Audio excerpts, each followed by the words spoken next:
Literally నేను చూసిన కొన్ని సంఘటనలు ఉన్నాయి. అంటే ఇది వ్యతిరేకమని కాదు, నేను నా కళ్ళతో చూశాను. మేము డిమాండ్ చేసిన డబ్బులు ఇస్తారా, లేకపోతే మేము బట్టలు తీసేసి ఇక్కడ నుంచోవాలి. మనం అందరం పుట్టినప్పుడు చిన్నపిల్లగా ఉన్నప్పుడు ఎవరు కూడా ఏ పాయింట్ ఆఫ్ టైంలో కూడా నేను పెద్దవి అడుక్కుంటాను అనుకుంటామా?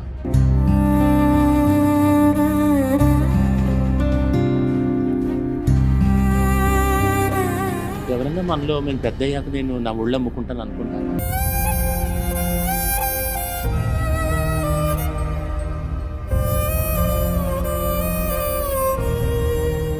అలాంటి సర్జరీ చేసుకొని వచ్చి నేను అడుక్కోవడానికి వచ్చి నేను బట్టలు ఆ విధంగా అని చెప్పేసి మీరు 50,000 డిమాండ్ చేసి 50,000 ఇవ్వాలని ఎక్కడ ఉందా? 50,000 మీరు వచ్చుంటే ఈరోజు ట్రాన్స్జెండర్స్ ఈ వ్యవస్థ ఎందుకు ఉంటారు?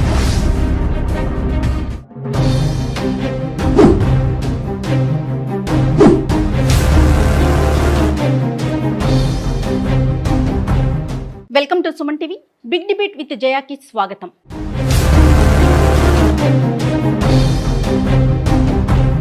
మన భారత రాజ్యాంగం మనందరికీ కుల, మత, ప్రాంత, లింగ భేదాలు లేవు. మనమంతా సమానం. మనందరికీ సమాన హక్కులున్నాయని రాజ్యాంగం సూచించింది. కానీ నిజంగా ఇదంతా సాధ్యమవుతోందా? వివక్షత అనేది మన సమాజంలో లేదా? ఇది మనందరం కూడా ఎవరికి వారం ప్రశ్నించుకోవాల్సిన విషయం. సమాజంలో మనం ఏదైతే థర్డ్ జెండర్గా చూస్తున్నామో వాళ్ళకి సమాన హక్కులు కానీ, సమాన బాధ్యతలు కానీ సమాజం వైపు నుంచి కానీ, వాళ్ళ వైపు నుంచి కానీ వస్తున్నాయా? నిజంగా ఈ వివక్షత ఈ థర్డ్ జనరేషన్లో కనిపించట్లేదా? అంటే లింగ వివక్షత అనేది ఏ స్థాయిలో ఉంది? అర్ధనారీశ్వరులుగా, ఆ భగవంతుని స్వరూపులుగా వాళ్ళు చెప్పుకుంటూ ఉంటారు. కాదు, వాళ్ళంతా శాపగ్రస్తులని మరొక వర్గం మాట్లాడుతూ ఉంటుంది. అసలు ఇందులో ఏది నిజం? వారు సమాజం నుంచి ఏం ఎక్స్పెక్ట్ చేస్తున్నారు? సమాజాలు కావచ్చు, ప్రభుత్వాలు కావచ్చు, ప్రజలు కావచ్చు, వారికి ఎలాంటి సహాయ సహకారాలు అందిస్తోంది? ఇలాంటి విషయాలన్నీ డిస్కస్ చేయడానికి ఈరోజు మనతో పాటు స్టూడియోలో కొంతమంది వివిధ వర్గాలకి చెందినటువంటి వివిధ ప్రొఫెషనల్స్లో ఉన్న కొంతమంది ఎంప్లాయీస్, అలాగే వారితో పాటుగా కొంతమంది ట్రాన్స్జెండర్స్ కూడా మన స్టూడియోలో ఉన్నారు. ఒక్కసారి వీళ్ళ అభిప్రాయాలు ఏ విధంగా ఉన్నాయి మాట్లాడే ప్రయత్నం చేద్దాం. రైట్, ముందుగా మీ అందరికీ బిగ్ డిబేట్ విత్ జయ ఈ ప్రోగ్రామ్కి వచ్చినందుకు నమస్కారం అండి. నమస్తే. మీకు కూడా నమస్తే అండి. మీతో స్టార్ట్ చేద్దామండి. ఇంతకుముందు నేను చెప్పినట్లుగా సమాజం వైపు నుంచి కావచ్చు, వ్యక్తుల వైపు నుంచి కావచ్చు, కొంత వివక్షత అనేది మనం చూస్తూనే ఉన్నాం. మీ గురించి ఒక్కసారి పరిచయం చేసుకోండి. మీరు పడిన అనుభూతి కానీ, మీరు ఫేస్ చేసిన ఇబ్బంది కానీ ఒక్కసారి షేర్ చేసే ప్రయత్నం చేయండి మనకి. నా పేరు రచన ముద్రపోయిన అండి. నేను తెలంగాణ ట్రాన్స్జెండర్ వెల్ఫేర్ బోర్డ్ మెంబర్ని, అలాగే ఒక ట్రాన్స్జెండర్ రైట్స్ యాక్టివిస్ట్ని కూడా. నా అనుభవం ఆల్మోస్ట్ ఆల్ అంటే మా అందరి అనుభవాలు కూడా ఇక్కడ ఉన్న వాళ్ళందరికీ 80% 90% ఒక రకంగా ఉంటాయి. చిన్నప్పుడు పుట్టినప్పుడు మేము ఎందుకు ఇలా డిఫరెంట్గా పుట్టాము, మగపిల్లగా పుట్టాము, అలాగే ఆడపిల్లలాగా ఎందుకు అనిపిస్తుంది మాకు లోపల నుంచి మనసులో. స్కూల్కి వెళ్ళినప్పుడు బాత్రూమ్ దేనిలోకి వెళ్ళాలి అనే ఒక సందిగ్ధము. అలానే ఇటు సైడ్ కూర్చోవాలి క్లాస్లో, గర్ల్స్ సైడ్ కూర్చోవాలా, బాయ్స్ సైడ్ కూర్చోవాలా, ఫ్రెండ్షిప్ ఎవరితో చేయాలి, ఇవన్నీ ప్రశ్నలు. మళ్ళీ ఇంటికి వచ్చి అమ్మ నాన్నని, అక్క చెల్లెల్ని, అన్నని అడిగితే కూడా వాళ్ళు చెప్పరు, నువ్వు బాయ్వి బాయ్లనే ఉండు అని వాళ్ళు చెప్తారు. ఇది లోపం అయితే కాదు. ట్రాన్స్జెండర్ వ్యక్తిగా పుట్టడము, పొట్టి వాళ్ళు, పొడుగు వాళ్ళు, నల్లవాళ్ళు, తెల్లవాళ్ళు ఎలా ఉన్నారు, అది ఒక వ్యత్యాసం మాత్రమే. సో అది అదొక జెండరు, అది లోపం అయితే కాదు, వ్యాధి అసలు కాదు. అది గవర్నమెంట్ సపోర్ట్ చేయట్లేదను, లేకుంటే మీకు సరైన అవకాశాలు లేవను, ఏ ఇష్యూ లేని వాళ్ళ దగ్గరికి జరిగే ఫంక్షన్, అంటే ఒక ఫంక్షను అంటే ఆ వాతావరణం ఎలా ఉంటుందో మనందరికీ తెలిసిందే కదా. పూర్తిగా అక్కడికి వెళ్ళిపోయి లిటరల్లీ నేను చూసిన కొన్ని సంఘటనలు ఉన్నాయి. అంటే ఇది వ్యతిరేకమని కాదు, నేను నా కళ్ళతో చూశాను. మేము డిమాండ్ చేసిన డబ్బులు ఇస్తారా, లేకపోతే మేము బట్టలు తీసేసి ఇక్కడ నుంచోవాలా, ఇలాంటి మాటలు చాలా సార్లు విన్నానండి. మా అపార్ట్మెంట్ దగ్గరే విన్నాను. అంటే ఇప్పుడు గవర్నమెంట్ సపోర్ట్ చేయట్లేదు అనుకోవాలా వీళ్ళకి, లేకపోతే వీళ్ళకి సరైన అవకాశాలు లేదనుకోవాలా? దానివల్ల ఇలా ఎవరైతే జెన్యూన్గా పనిచేస్తున్నారో, ఎవరైతే మీకులాగా కష్టపడుతున్నారో, ఇలాంటి వారికి చెడ్డ పేరు రావట్లేదంటారా?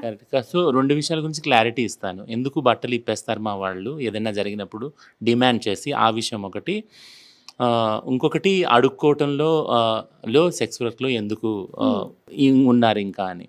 మనం అందరం పుట్టినప్పుడు చిన్నపిల్లగా ఉన్నప్పుడు ఎవరు కూడా ఏ పాయింట్ ఆఫ్ టైంలో కూడా నేను పెద్దవి అడుక్కుంటాను అనుకుంటామా?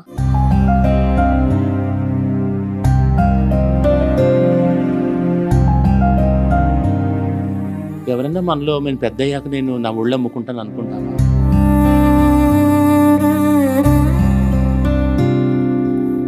మేమందరం కూడా ఈ డాక్టరు, యాక్టరు, లేదా ఐఏఎస్ ఆఫీసర్ అవుతామని మా జర్నీ స్టార్ట్ చేసి ఉంటాం కదా స్కూల్కి వెళ్ళినప్పుడు, అవునా కదా.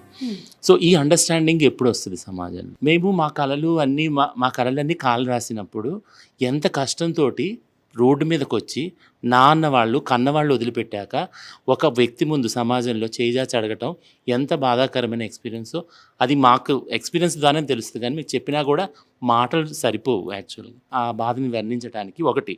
రెండోది, బట్టలిప్పే ప్రతి ఎక్కడి నుంచి వచ్చింది, ఆ వ్యవస్థ ఎక్కడి నుంచి వచ్చిందంటే ఆడవాళ్ళు సుకుమారంగా ఉండాలి, పొట్టిగా ఉండాలి, నాజుగ్గా ఉండాలి, పొడుగు జడ ఉండాలి, ఫెయిర్గా ఉండాలి అనేది పురుషులు నిర్ణయించింది పురుషాధిపత్య సమాజంలో, అవునా. సో మేము ఆడాళ్ళుగా ఉండము, మగ శరీరాలు మావి.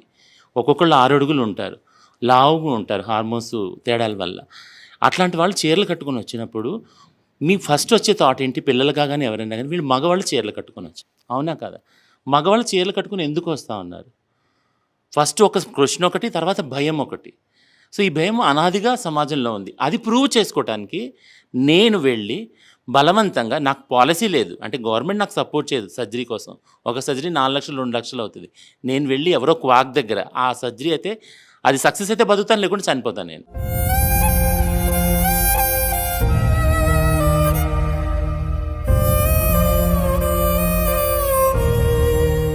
అలాంటి సర్జరీ చేసుకొని వచ్చి నేను అడుక్కోవడానికి వచ్చి నేను బట్టలు ఇప్పుతున్నాను మేము. అంటే ఈ ప్రెషర్ ఎక్కడి నుంచి వస్తూ ఉంది యాక్చువల్గా? అంటే స్ట్రక్చరల్గా ఆలోచించండి. నన్ను బట్టలు ఇప్పే వరకు మీరు ఎందుకు చేశారంటే నా జెండర్ ప్రూవ్ చేసుకునే విధంగా మీరు ఎందుకు చేశారు? నాదొకటి, సమాజం మొత్తం మిమ్మల్ని వ్యతిరేకించట్లేదు, కొద్దిమంది మాత్రమే. అలాగని మీ దాంట్లో అందరూ చెడ్డవాళ్ళు లేరు, కొద్దిమంది మాత్రం ఉన్నారు. యాక్సెప్టెన్స్ అందరూ ఒప్పుకోవాలి. ఎందుకంటే నాకే జరిగింది. నేను నా కూతురు పెళ్లి చేశాను.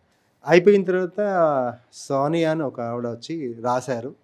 ఆవిడకి నా దగ్గర డబ్బులు లేవమ్మా, కూతురు పెళ్ళి అసలే అప్పుల్లో పడి చేశాను నేను అంటే, నాకు ఇప్పుడు 35,000 ఇస్తేనే పోతాను. లేదు తల్లి, నేను అంత ఉన్నోడిని కాదు, వాళ్ళు మా అమ్మాయిని కావాలని ఇష్టపడి చేసుకొని వెళ్ళాలి, కట్నం కూడా ఇవ్వలేదు ఆవిడకి, ఖాళీ బంగారం పెట్టి పెళ్లి చేశా, అంత ఇవ్వలేను, 20 తీసుకోండి అంటే, అసలు ఆ రోజు 12 గంటల నుంచి 3 గంటల వరకు ఇంకా ఇది కాదంటే, అక్క అర్థం చేసుకోక నా దగ్గర లవ్ నిజంగా ఉండి మీకు ఇస్తే మాకు ఆశీర్వాదం. ఆ రోజు అలా సతాయించారు. దీంట్లో ఎంతవరకు ఇప్పుడు నాలాంటి వాడు ఏమనుకుంటాడు, వీళ్ళేంట్రా బాబు అని మీ మీద వ్యతిరేకత ఉంటుందా ఉండదా? ఖచ్చితంగా ఉంటుంది. అయితే నేను అంటే ఇలాంటివి తరచూ జరుగుతున్నాయి, రోజు జరుగుతున్నాయి, చాలా జరుగుతున్నాయి, వందల వేలలో జరుగుతున్నాయి, అంతటా జరుగుతున్నాయి కదా. సో మళ్ళీ నేను లాజిక్కే వస్తాను. ఏంటంటే ట్రాన్స్జెండర్ వాళ్ళ జీవితాలు మారడానికి కేవలం మేం పనిచేస్తేనే కాదు, అవతల వైపు మీరు కూడా పనిచేయాలి, అవునా కాదా. సో ట్రాన్స్జెండర్ వాళ్ళకి వెల్ఫేర్ ఇవ్వాలి, రిజర్వేషన్ ఇవ్వాలని మేము మొత్తుకోవటం కాదు, మీకు అనిపించాలి. ఎందుకు అంటున్నానంటే సమాజంలో అందరి పాపులేషన్తో పాటు ట్రాన్స్జెండర్ పాపులేషన్ కూడా పెరుగుతుంది, అదే రేషియోలో, అదే నిష్పత్తిలో. అలా పెరిగినప్పుడు వాళ్ళ అవకాశాలు కల్పించినప్పుడు, వాళ్ళకి రిజర్వేషన్లు కల్పించినప్పుడు వాళ్ళు ఖచ్చితంగా ప్రెషర్ చేస్తారు, సమాజం మీదకే వస్తారు. సో ఇది సామాజిక సమస్యలాగా ఎప్పుడైతే అందరం మేము మీరు అనుకుంటామో రిజర్వేషన్లు కావాలి వాళ్ళకి కల్పించండి అని మీరు అంటే స్టార్ట్ చేస్తారు, ఆ రోజు ఖచ్చితంగా మార్పు వస్తుంది. Super super excellent. అయితే ప్రస్తుతం మనం చూసుకుంటే ఒకప్పటి పరిస్థితులకి ఇప్పటికీ కూడా ఇంకా మనం మార్పులు ఏం చూడలేదంటారా? ఎందుకంటే ఒక సంఘంగా ఏర్పడటానికి అవకాశం దొరుకుతుంది, మంచి మంచి ప్రొఫెషనల్స్లో సెట్ అవుతున్నారు, అయినా కూడా ఇంకా రిజర్వేషన్ అంటే ఎవరో ఏదో చెయ్యాలి, వాళ్ళు ఏదన్నా ఎవరైనా చెయ్యందిస్తేనే మేము ముందుకు వెళ్ళగలుగుతాము అనే పరిస్థితుల్లోనే ఉన్నామంటారా? అంటే ఈ రిజర్వేషన్ ట్రాన్స్జెండర్ వాళ్ళకి ఎందుకు అన్నది అర్థం కాలేదు సమాజానికి కానీ, ప్రభుత్వాలకు కానీ, పొలిటీషియన్స్కి కానీ. ఇప్పుడు పొలిటీషియన్స్ ఒక పార్టీకి సంబంధించిన వాళ్ళు కొంతమంది ఎన్నుకోగా వెళ్ళి అక్కడ ఉంటారు, సమాజంలో అధికారంలో ఉంటారు. అధికారంలో ఉన్న వాళ్ళు ఆడవాళ్ళు మగవాళ్ళనే రిప్రజెంట్ చేస్తారు, మా వాళ్ళు లేరు కదా అక్కడ, అసెంబ్లీలో కానీ పార్లమెంట్లో లేరు. దీనివల్ల ఏమవుతుందంటే చాలా సున్నితమైన విషయం గమనించవలసింది ఏంటంటే, నేను ఒకవేళ ఒక ఎమ్మెల్యే అయ్యాను అనుకో, నా కాస్ట్కి సంబంధించిన వాళ్ళు, నా జెండర్కి సంబంధించిన వాళ్ళు, నా బంధువులు నేను ప్రమోట్ చేస్తాను. దట్స్ వెరీ న్యాచురల్ కూడా అనుకుంటాను కదా. అట్లా ఉన్నప్పుడు నా వాళ్ళు, నా పార్టీ, నా జెండరు అన్నప్పుడు ట్రాన్స్జెండర్ వాళ్ళు నా వాళ్ళు ఎప్పటికీ కారు. వాళ్ళు నా వాళ్ళు అయినప్పుడు వాళ్ళు రోడ్డు మీద అడుక్కోరు, సెక్స్ వర్క్ చేయరు కదా. పొలిటీషియన్స్ వాళ్ళు కూడా మా వాళ్ళు అనుకున్నప్పుడు ఖచ్చితంగా రిజర్వేషన్ అడిగే వాళ్ళు, ఇచ్చేవాళ్ళు వాళ్ళు. ఓకే, మీరమ్మా ఒకసారి మిమ్మల్ని మీరు పరిచయం చేసుకోండి. నా పేరు నీతు అండి. నిన్న పోస్ట్ గ్రాడ్యుయేషన్ కంప్లీట్ చేశాను. గత 12 సంవత్సరాలుగా నేను నా జాబ్, నేను ప్రైవేట్ జాబ్ చేస్తున్నాను. ఇప్పుడు ఫ్రీలాన్సర్గా వర్క్ చేస్తున్నాను. అలాగే నాకు మాతృఛాయ ఫౌండేషన్ ఒక ఫౌండేషన్ ఉంది. నేను టోటల్ తెలంగాణలో ఉన్న ట్రాన్స్జెండర్ అందరి కోసం కూడా వర్క్ చేస్తూ ఉంటాను. గత 12 సంవత్సరాల కిందటే నేను జాబ్ చేయడం స్టార్ట్ చేశాను. సో అప్పటి నుంచి ఇప్పటివరకు నేను చూస్తున్నాను. ఇప్పుడు మనం ఏదైతే రిజర్వేషన్ కావచ్చు, లేకపోతే బుక్లో పబ్లిష్గా ఉండుంటే బాగుండదని చెప్పేసి తెలుసుకున్నాం. దానికంటే ముందుగా, వీటన్నిటికంటే ముందుగా ఎవరైతే ఫ్యామిలీ మెంబర్స్ ఉన్నారో, పేరెంట్స్ ఉన్నారో, వాళ్ళ యాక్సెప్టెన్సీ ఉండేది ఉంటే నాకు తల్లిదండ్రుల ప్రేమ దొరికేది, చదువు దొరికేది. సమాజం నుంచి ఎవరైతే నన్ను చీదరించుకుంటున్నారో వాళ్ళందరికీ ఆపోజిట్గా నా పక్కన ధైర్యంగా నా వాళ్ళు ఉండేవాళ్ళు. సో పేరెంట్స్కి కౌన్సిలింగ్ అనేది, పేరెంట్స్కి ఈ ఎడ్యుకేషన్ అనేది, జెండర్కి సంబంధించిన ఎడ్యుకేషన్ అనేది చేయడం అనేది చాలా కంపల్సరీ. అందరికంటే ముందు వాళ్ళని ఎడ్యుకేట్ చేయాలి ఇంట్లో. చేసినప్పుడు ఒక పిల్లాడికి కానీ, అంటే ట్రాన్స్ ఉమెన్ కావచ్చు, ట్రాన్స్ మెన్ కావచ్చు, ఎల్జీబీటీ కమ్యూనిటీ అందరికీ కావచ్చు, చట్టపరంగా పోరాడగలిగే అవకాశం ఉంటుంది, సామాజికంగా పోరాడగలిగే అవకాశం ఉంటుంది. ఎలాంటి వర్క్ అయినా తను చేయగలను, చదువుకోగలను, జాబ్ చేయగలుగుతాను. సొసైటీలో అందరిలాగానే మేల్ ఫీమేల్ లాగా నా జెండర్ని నేను చిన్నచూపు చూసుకోకుండా వాళ్ళలాగా నేను నిల్చోగలుగుతాను అనేటువంటి ధైర్యం వాళ్ళకి వస్తుంది. సో కుటుంబం యొక్క బలం ఉంటే ఏదైనా సాధించవచ్చు. ఎగ్జాక్ట్లీ. మీరు పోరాడటానికి కావచ్చు, మాట్లాడటానికి కావచ్చు, ఉన్నత శిఖరాల్ని అధిరోహించడానికి కావచ్చు, కుటుంబం యొక్క అండదండలు ఉండాలి. ఖచ్చితంగా. మీరు అన్నట్లుగా ప్రతి కుటుంబం నుంచి బహుశా ఎవరైతే మన ఫ్యామిలీలో కొంచెం డిఫరెంట్గా ఉన్నారు అని అనిపించినప్పుడు ఆ ఫ్యామిలీ మెంబర్స్ యొక్క సపోర్ట్, ముఖ్యంగా తల్లిదండ్రులు లేదా తోబుట్టువులు, వాళ్ళ సహాయం ఉందంటే ఇంకొక స్టెప్ ముందుకు వెళ్ళటానికి, ఎస్ అని చెప్పి గట్టిగా మాట్లాడటానికి, మీ గలం వినిపించడానికి ఒక అవకాశం రావచ్చేమో. ఈ మెసేజ్ సమాజంలో వెళ్ళాలి. ఎల్జీబీటీ, లెస్బియన్, బైసెక్షువల్, గే, ట్రాన్స్జెండర్, ఇంటర్సెక్స్, ఎస్, మిగిలిన ఆడవాళ్ళు మగవాళ్ళలాగా వాళ్ళు నార్మలే. సో ఈ మెసేజ్ వెళ్ళాలి, 100% వెళ్ళాలి. కాబట్టి ఇలాంటి చర్చా కార్యక్రమాలు, దానికోసమే ఈ చర్చ అన్నమాట. ఒకసారి మీ గురించి మీరు. నా పేరు గౌతమి. నేను 12 ఇయర్స్ నుంచి ట్రాన్స్జెండర్ వాళ్ళతోనే ఉన్నాను. మా కమిటీ పెద్దవాళ్ళతోనే ఉంటున్నాను. మామూలుగా నేను బెగ్గింగ్ వెళ్తాను, లేకుంటే షాప్ ఓపెనింగ్స్ అవుతుంటే నాకు పిలుస్తారు. వేరే వాళ్ళని పిలిస్తే అల్లరి చేస్తారేమో అనేసి కొంచెం మాకు తెలిసిన వాళ్ళు, నువ్వు వస్తే కొంచెం తెలిసిన వాళ్ళు అని నన్ను పిలుస్తుంటారు. ఆ షాప్ దగ్గరికి వెళ్ళేసి ఒక కొబ్బరికాయ కొట్టి, ఓ నిమ్మకాయ తీసేసి మంచి జరుగుతుంది, మీరు అర్ధనారీశ్వరులతో సమానం అనేసి మమ్మల్ని అక్కడ పిలుస్తుంటారు. వెళ్తుంటాను, చేస్తుంటాను. మా పెద్దవాళ్ళు చెప్పినట్టు మేము వింటాము. మేము కూడా వాళ్ళతోని ఉండి ఏదైనా వర్క్ చూపించినా కూడా మేము చేస్తున్నాము. 15 ఇయర్స్ వరకు, 12 ఇయర్స్ వరకు మా పేరెంట్స్ వాళ్ళతో, మా అమ్మ మా నాన్న వాళ్ళతోనే ఉంటాము. దాని తర్వాత మాలో ఏదైతే మార్పు వచ్చిందో దాని తర్వాత నుంచి వాళ్ళ దగ్గర ఉండాలంటే భయం వేస్తా. ఎందుకంటే ఏం చెప్తే ఏమంటారో ఇంట్లో, అయ్యో నేను ఇట్లా చీర కట్టుకోవాలనిపిస్తుంది, నాకు ఇలా వాళ్ళతో అక్క వాళ్ళతో కూర్చోవాలనిపిస్తుంది, ముచ్చట్లు పెట్టుకుంటారు, అట్లుండి ఉంటుంది కదా. పెద్దవాళ్ళు వెళ్ళే వరకు వాళ్ళు బెదిరిస్తారు, అక్కడ నుంచి వెళ్ళిపో, అక్కడ నుంచి పక్క జరుగు, ఏంది నువ్వు అసలు ఎట్లా తయారవుతున్నావు, ఎలా తయారవుతావు, బొట్లు ఎందుకు పెట్టుకుంటున్నావు, కాటికి ఎందుకు పెట్టుకుంటున్నావు అని చిన్నప్పటి నుంచి అంటూ ఉంటారు వాళ్ళు మమ్మల్ని. కానీ పెద్దగా వయసు వచ్చే వరకు అలా భయం వేస్తుంది. అమ్మో ఇంక ఇప్పుడు నేనే ఆడపిల్లలాగా తయారయ్యాను, ఇంకో ఆడపిల్లలాగా నన్ను అంటగడతారేమో, నన్ను అక్కడ వివాహం చేస్తారేమో అనే భయానికి మేము అక్కడ నుంచి వెళ్ళిపోతామండి. వాళ్ళే కరెక్ట్ ఉండి, మా అబ్బాయి ఎట్లన్నా, మా అమ్మాయిలాగా తయారై ఉన్నా సరే, అబ్బాయిలాగా ఉన్నా సరే, మా ఇంట్లోనే ఉండు, మాతోనే ఉండు, ఈ బెగ్గింగ్ కానీ ఇవన్నీ వద్దు, మేమే ఇట్లా చూసుకుంటాము అని ఒక సపోర్ట్ లేదండి. కుటుంబం సభ్యుల నుంచే స్టార్ట్ అయ్యి పెద్దవాళ్ళు, వాళ్ళ వరకు అయిన పెద్దవాళ్ళు ఉన్నారు. ఇప్పుడు వాళ్ళలో కూడా అంటారు, వాళ్ళ ఇంట్లోనే చక్కగా చూడండి, మీరు బయటకు వచ్చి మేమేం చూడాలని అంటుంటారు. కుటుంబం యొక్క సపోర్ట్ లేకపోవడంతోనే రోడ్డు పాలు కావాల్సి వచ్చి, అంటే రకరకాల వృత్తుల్లోకి వెళ్లాల్సిన పరిస్థితి వస్తుందంటారా? తర్వాత ఒక పాయింట్ రేస్ చేశారండి, ఏదైనా ఫంక్షన్కి కానీ, లేకపోతే పెళ్ళిళ్ళకి కానీ, శుభకార్యాలకు కానీ వాళ్ళకి నచ్చితే మాత్రమే మమ్మల్ని తీసుకెళ్ళి ఒక దిష్టి దించుకొని, ఒక కొబ్బరికాయ కొట్టించుకొని తృణమో పనమో సమర్పించుకుంటున్నారు. నార్మల్ రోజుల్లో అంటే చిన్న చిన్న వాటికి, అంటే వాళ్ళకి ఎవరికైతే నచ్చుతుందో వాళ్ళే తీసుకెళ్తున్నారు తప్ప అందరూ మమ్మల్ని పిలవట్లేదు. అన్ని చోట్లకి ఏమండి ఎక్కడైనా సరే, ఎక్కడైనా కాదు, ఎక్కడైనా సరే, ఏ ఫంక్షన్స్ అయినా కానీ దేనికైతే పనికిరాము, ఓన్లీ వాళ్ళ మంచి జరుగుతుంది అని మాత్రమే పిలుస్తారు. మిగతా టైంలో అయితే ఇక్కడ ఇంకొక విషయం ఉందండి, అది వారి వారి వ్యక్తిగతానికి సంబంధించిన విషయం. ఇప్పుడు ఒక షాప్ ఓపెన్ చేస్తున్నారు, ఒక మాల్ ఓపెన్ చేస్తున్నారు, లేదా ఒక ఇంట్లో శుభకార్యం జరుగుతుంది, అది వాళ్ళ వ్యక్తిగతం. అవునండి, ఖచ్చితంగా వీళ్ళని పిలవాలి, వీరు వచ్చి నుంచుంటే మనకి చాలా మంచి జరుగుతుందని పిలుచుకునేది ఒక వంతు. లేదు అనుకున్నప్పుడు కూడా మీ వైపు నుంచి డిమాండ్ బాగా పెరిగిపోతుందని, మాకు ఇంత ఇస్తేనే మేము, అంటే చెప్పినా చెప్పకపోయినా రావటం, ఆ ఫంక్షన్స్కి అటెండ్ అవటం, మాకు ఇంత ఇస్తేనే మేము వెళ్తామంటాం, లేదా షాపుల దగ్గరికి వెళ్తాం, లేదంటే కూడళ్లలో కనిపించటం. ఇప్పటికీ ఇలాంటి దృశ్యాలు మీరు కాకపోవచ్చు, కొందరు అలాంటివి జరగట్లేదంటారా మనకి? నమస్తే అండి, నా నమస్తే పేరు అండి. మోనాలిసమ్మ. నేను తెలంగాణ ట్రాన్స్జెండర్ పీపుల్ అసోసియేషన్ ఫౌండర్ని. అలాగే లాస్ జడ్జిమెంట్ ఇంప్లిమెంటేషన్ తెలంగాణలో హైకోర్టులో పిఏ వేసాను నేను. మా కల్చర్లో రెండు పద్ధతులు ఉన్నాయి. అనాది కాలం నుంచి, గత 300 సంవత్సరాల నుంచి మా నాని గురువులు, మా దాది గురువులు, మా పెద్దవారంతా కూడా ఉంటారు కదా. మా ట్రెడిషన్లో తరతరాల నుంచి వచ్చేది ఏంటంటే భిక్షాటన. ఖచ్చితంగా ఏంటంటే ఒక చెల్లిని ఒక అన్న రేపు చేస్తున్నాడు, ఒక తల్లిని కన్నబిడ్డ కొడుకే పాడు చేస్తున్నాడు. అలాంటి సమాజంలో మనం ఉన్నాము. మనం ఖచ్చితంగా ఏంటంటే ఇక్కడ అర్థం చేసుకోవాల్సింది ఏంటంటే ఇది వ్యవస్థలు వ్యక్తుల గురించి మనం మాట్లాడుకుంటే ఏది కూడా అనుకూలమైన పరిస్థితి రాదని మా యొక్క ఉద్దేశం. అంటే ఈ రిజర్వేషన్స్ ఏదైతే ఉంటుందో అని అంటున్నారు, ఇప్పుడు ప్రస్తుతం మా సమాజంలో అంటే గవర్నమెంట్ పరంగా కానీ ఏదైనా కానీ మీకు సపరేట్గా ఈ ట్రాన్స్జెండర్ థర్డ్ పార్టీ కమ్యూనిటీకి సపరేట్గా ఇన్ని రోజులు లేకుండా ఇప్పుడు ఓటు హక్కు కూడా కలిగి చేసింది. ఓకే, సో అది మనం అంటే మీకు కంగ్రాట్స్ చెప్పాల్సినటువంటి విషయం. ఇది ఓటు హక్కు ఉంది, ఆధార్ కార్డ్స్లో సపరేషన్గా ఉంది.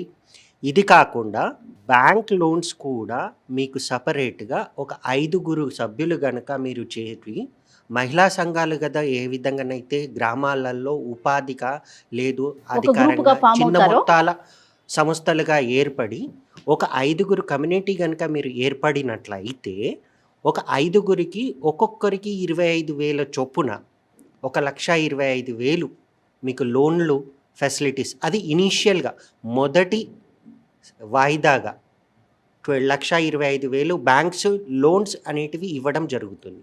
దాని తర్వాత అది ఈ 1,25,000 మీరు తీసుకొని రీపేమెంట్ చేస్తూ మీరు ఎలా చేస్తారు ఏంటి అనేది మీ ఇష్టం. దాని తర్వాత నెక్స్ట్ షెడ్యూల్లో పర్ ఇండివిజువల్కి మళ్ళీ 1 lakh ఇవ్వడం అనేది జరుగుతుంది. అంటే 1,25,000 నుంచి 5 లక్షలకు పెరిగింది. అంటే ఏ విధంగా ప్లాన్ చేస్తున్నాం, ఏ విధంగా మనము డెవలప్ అవుతున్నాము అనేది ఎప్పుడూ కూడా మన మైండ్లో ఒక ఆలోచన ఉంటుంది. సమాజం నన్ను యాక్సెప్ట్ చేయట్లేదు, సమాజం నన్ను యాక్సెప్ట్ చేయట్లేదు అనేది ఈ విషయం ఏదైతే ఉంటుందో అది మన మనసులోకి వెళ్ళి తీసేయాలి. సార్ చెప్పే మాటకి నేను ఒక ఆన్సర్ చెప్పాలనుకుంటున్నాను. సార్ మీరైతే ఏమని చెప్పారు, ఓటర్ కార్డ్స్ ఇస్తున్నారు, ఆధార్ కార్డ్స్ ఇస్తున్నారు, ఈ మధ్యనే బ్యాంక్ కూడా account. Voter card, Aadhaar card ఎందుకు ఇస్తున్నారు? మాకు జాలితో ఇస్తున్నారా? మేము పాకిస్తాన్లో పుట్టామా? ఇక్కడే పుట్టాం కదా, ఇక్కడే పెరిగాం కదా. ఇన్ని రోజుల నుంచి ఎందుకు ఇవ్వలేదు మీరు ప్రభుత్వాలు? ఇన్ని రోజుల నుంచి మాకు రావాల్సిన హక్కులు మాకు ఎందుకు ఇవ్వలేదు? అది మీరు చెప్పండి. ఇప్పుడు ఏదో ఇస్తున్నామంటే ఏంటి ఇవ్వడం? మేము ఇక్కడే పుట్టాం కదా, మేము ఇండియన్సే, మేము భారతీయులమే. మా ఓటర్ కార్డు మాకు ఇచ్చే దాంట్లో దానికి పెద్ద తేడా ఏం లేదు కదా. మేము పాకిస్తాన్లో పుట్టుంటే సరే మీరు అన్నట్టుగా మీకు ఓటర్ కార్డు ఇస్తున్నాం, మీకు ఆధార్ కార్డు ఇస్తున్నామంటే అది ఇది మా హక్కు, మాకు ఇవ్వడానికి ఏం ప్రాబ్లం లేదని నేను అనుకుంటున్నా. అదొకటి. ఒక నిమిషం ఇంకొక ఇన్ఫర్మేషన్. 2009లో భారత ఎలక్షన్ కమిషన్ వాళ్ళు ఇతరులు అనే ఆప్షన్ని ఇవ్వటం జరిగింది 2009లో. అంటే 2009 నుంచి ఓటర్ కార్డులు అదర్స్ అనే కాలం క్రియేట్ చేశారు. 2009లో ఓటర్ కార్డు ఇస్తే అదర్స్ లాగా మీరు ఓటర్ కార్డు ఇచ్చింది ఓటు బ్యాంకు కోసం ఇచ్చారు. 2011లో 5 లక్షల మంది మాత్రమే ఉన్నారు భారతదేశంలో అని జనాభా లెక్కలు తేల్చారు. ఓకేనా? సో కొన్ని కోట్ల జనాభాల్లో 5 లక్షల ఓట్లు ఓటు బ్యాంకే కాదు. అప్పుడు ఓటు బ్యాంక్ కానప్పుడు పొలిటీషియన్స్ ఎందుకు మాట్లాడతారు మా గురించి వెళ్ళి చట్టసభలలో? ఎందుకు మారట్లేదు? పార్లమెంట్ లో కూడా గతంలో ఒక ఎంపీ ఒక 107 సపరేట్ గా ఒక ఎంపీ కూడా ఎన్నికయ్యారు అని చెప్పేసి విన్నాను. వ్యక్తిగతంగా తన పేరు మాత్రం 107 కోట్ల మంది జనాభాలో Yes. ఒక్క ట్రాన్స్జెండర్ ఎంపీ అయ్యింది. మిగతా వాళ్ళు ఎందుకు అవ్వలేకపోయారు? మన తెలుగు రాష్ట్రాల్లో ఎందుకు చేయలేకపోయారు? మీరు నుంచి మీకు సపోర్ట్ చేయడానికి మీ కమ్యూనిటీని ఇది ఆరంభమైంది అని చెప్పేసి ఎందుకు ఆరంభం అని భావించవచ్చు కదా. అప్పుడు లేనన్ని రోజులు లేదు, రాజులు పోయింది, రాజరికాలు వచ్చాయి, కరెక్టే. రాజ్యాంగం వచ్చింది. ఈ రాజ్యాంగంలో ఈ 75 ఏండ్ల 7 దశాబ్దాలు 8వ దశాబ్దంలోకి మనం అడుగు పడుతున్నాం. చిన్న చిన్న మార్పులు జరుగుతున్నాయి. ఇది నాంది, ఇది ఆరంభం అని అనుకొని దానికి సపోర్ట్ చేస్తూ మన యొక్క అభిప్రాయాలను మార్చుకోవడానికి.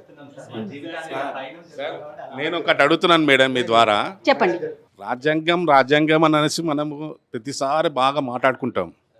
ఇది తరతరాల నుంచి వస్తున్న ప్రాబ్లమ్స్ వీళ్ళది. అవును. ఈ రాజ్యాంగంలో వీళ్ళ గురించి ఎందుకు లేదా ఉందా, అసలు రాశారా రాయలేదా? అయితే మరి మన ప్రతి ఒక్క రాజ్యాంగంలో అసలు రాయబడిందా లేదా? రాజ్యాంగంలో రిజర్వేషన్ గురించి రాశారు, వీళ్ళ గురించి రాశారు, కుల మతాల గురించి అన్ని విధాలు ఉన్నాయని చెప్పేసి అన్నారు. ఈ రోజుకైతే నేను రాజ్యాంగం చదవలేదు. ఓకే. నేను ఏమడుగుతున్నా అంటే ఇది నిన్న మొన్ననో 10 రోజులు, సంవత్సరాలు, 20 సంవత్సరాల నుంచి వచ్చిన సమస్య కాదు వీళ్ళది. తరతరాల నుంచి వస్తున్న సమస్య. ఈ రోజుకి జనరేషన్ ఎట్లా పెరుగుతున్నదో ఆ విధంగా ఈ రోజు వాళ్ళు కూడా పెరుగుతున్నారు. అవును. మరి ఆ రాజ్యాంగంలో ఉందా లేదా, ఎవరికైనా తెలుసా తెలియదా? మరి వీళ్ళకి కూడా రిజర్వేషన్ అనేది ఉండాలా? 1%, 2%, 5% అనేది పోనీ లేదు, ఈ రోజన్నా వాళ్ళకి అవకాశం కలిగించాలని చెప్పి ఈ ప్రభుత్వాన్ని మనం మనం అడగాలి అడగాలి. పరిస్థితి ఇప్పుడు. రాజ్యాంగం అంటే మేము కూడా రాజ్యాంగం చదవలేదు. నేను డబుల్ పోస్ట్ గ్రాడ్యుయేట్ చేశాను. నీతు నా పక్కన కూర్చుంది, ఎంబీఏ చేసింది. మాలో గ్రాడ్యుయేట్స్ పోస్ట్ గ్రాడ్యుయేట్స్ ఉన్నారు. రాజ్యాంగం మొత్తం చదవకపోయినా కానీ రాజ్యాంగాన్ని మొత్తము బాబాసాహెబ్ అంబేద్కర్ 2 విధానాల మీద బేస్ చేశారు. ఒకటి సమానత్వము, రెండోది స్వతంత్రము. ఓకేనా? సమానత్వం అన్నదాన్ని ఎలా అర్థం చేసుకున్నాం సమాజంలో మనం? ఇప్పుడు మీరు అందరూ అంటా ఉన్నారు ఓటర్ ఐడి కార్డు ఇచ్చాము, పలానా యూపీలో ఎంపీ ఎమ్మెల్యేలాగా నన్ను కంప్లీట్ చేయండి ఎమ్మెల్యేగా ఎన్నుకున్నారు అని. అంటే సమానత్వము ఒకళ్ళు ఇచ్చి తీసుకునే దానిలో సమానత్వం ఎక్కడుంది అసలు? మీరు ఇచ్చే పొజిషన్లో ఉండి మీరు తీసుకునే పొజిషన్లో ఉంటే పోరాటాలు ఎందుకు సమానత్వం జరుగుతున్నాయి ఎక్కడుంది అంటారు? అసలు? రచన గారు మరి స్టిల్ ఇప్పటి వరకు మనం ఎందుకు ముందుకెళ్తున్నాం? ఎందుకు పోరాటాలు చేస్తున్నారు? మీరంతా ఒక యూనియన్ గా ఇక్కడ ఎందుకు ఉండేది ఫామ్ అవుతున్నారు? ఏంటంటే ఈ రాజకీయ ప్రభావాల వల్ల ఎవరో కొంతపాటి మంది మా వాయిస్ రేజ్ చేస్తే వాళ్ళకుండే సమస్యలతో వాళ్ళ అసెంబ్లీలో కొట్టుకుంటున్నారేమో కానీ మా సమస్యల గురించి ఎవరు ఇంతవరకు ఫైట్ చేయలేదు. అంటే ఓటు హక్కు కల్పించడం అనేది అసెంబ్లీలో కావచ్చు, లేకపోతే రాజకీయాల్లోకి అడుగు పెట్టడానికి అది తొలి మెట్టుగా మనం భావించకూడదంటారా? ఒకప్పుడు లేదు, వదిలేద్దాం. ఇప్పుడు రాబోతుంది. అది బహుశా మీ అందరూ యూనియన్గా ఫామ్ అవటం వల్ల, మీ హక్కుని, మీ గలాన్ని వినిపించడం వల్ల జరుగుతుందేమో. అది మరి తొలి మెట్టుగా, తొలి అడుగుగా మనం అనుకోవటానికి అవకాశం లేదా? మళ్ళీ ఇప్పుడు మాకెందుకు అనే ప్రశ్న ఎందుకు వస్తుంది? నా పేరు జాస్మిన్. నేను ట్రాన్స్ ఈక్వాలిటీ సొసైటీ డైరెక్టర్, అలాగే transgender Telangana transgender welfare board member. Social work కూడా చేస్తాం కమ్యూనిటీ వాళ్ళకి. రచన గారు చెప్పినట్టు 2009లో ఓటర్ ఐడి అదర్స్గా ఇచ్చారు, కానీ ఓటు వేయడానికే పనికొస్తున్నాము. ఓటు వేసేటప్పుడు కూడా లైన్లో నిలబడినప్పుడు కూడా మాకు సొసైటీ నుంచి వివక్షతే మొదలవుతుంది. మేము నిలబడినప్పుడు కూడా మా పక్కన నిలబడడు, కొంచెం దూరం జరిగిపోతారు. అలాగే మేము బస్సులు ఎక్కినా కూడా మా పక్క సీటు ఖాళీగా ఉంటుంది. మేము ఆటో ఎక్కినా కూడా ఎవరు ఎక్కరు. ఎక్కడంటే మాకు సొసైటీ నుంచే మాకు వివక్షత అనేది మొదలవుతుంది. ఓటర్ కార్డు ఇస్తున్నారు, ఇప్పుడు సార్ చెప్పినట్టు ఓటర్ కార్డు ఇచ్చారు, ఆధార్ కార్డు ఇచ్చారు, కానీ మా వరకు రావట్లేదు కదా. సార్ ఏమన్నారు, మీకు 5 లక్షలు లోన్ దొరుకుతుంది, 25,000 కాడి నుంచి ఇప్పుడు 5 లక్షలు అని. ఏ కమ్యూనిటీకి తెలియదు అది. బ్యాంక్ వాళ్ళు లోన్ ఇస్తున్నారు, ఈ పథకం ట్రాన్స్జెండర్స్కి ఉందని చెప్పేసి ఇప్పటి వరకు మా కమ్యూనిటీ వరకు ఎవరు చెప్పలేదు. అంటే బ్యాంక్ వాళ్ళు చెప్పలేదు, గవర్నమెంట్ ప్రభుత్వ కూడా పథకాలు చెప్పలేదు. వీళ్ళ దాకా రావాలి కదా.